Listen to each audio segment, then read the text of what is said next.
kaninang umaga, ito na ang larawan ng Barangay Ginsaogon sa bayan ng St. Bernard, Southern Leyte. Tahimik na tahimik, walang kabahayan, punong kahoy o pananim, walang tao. Natabunan ang buong barangay ng isang matinding landslide na naganap matapos ang ilang araw ng tuloy-tuloy na pag-ulan. Ayon sa mga gilang-gilang nakaligtas, nagkaroon daw na mahinang lindol bago ang trahedya.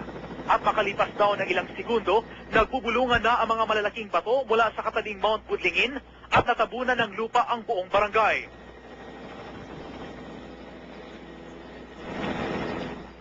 Sa loob lamang ng 5 minuto, mistulang nabura sa mapa ang buong barangay. Tinatayang hindi bababa sa 3,000 katao ang nailibing ng buhay at halos 400 kabahayan ang nalibing sa putik. Kabilang din sa mga natabunan ang isang elementary school na kasalukuyang nagkaklase noon, isang barangay health center na nagdiriwang ng anniversary ng mga kababaihan at mga pamilya na naghahanda ng pananghalian. Isa sa mga nakaligtas si Mark. Nasa eskwela siya na mangyari ang trahedya at ngayon ay di niya mahagilap ng isang miyembro ng kanyang pamilya. Duhat nga Lebran. Gusto kong tumulong sa kanila pero wala naman ako magawa. 2 patay sa mga kamag-anak ko, ang nanay ko at saka ang ate ko.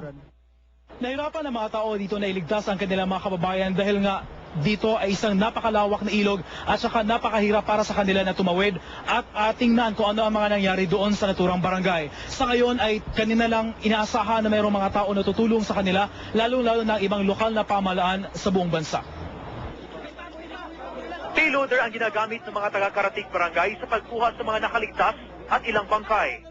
10 bangkay pa lang ang na-recover, hirap din ang mga rescue team dahil nailibing sa halos 30 talampakan ang buong barangay.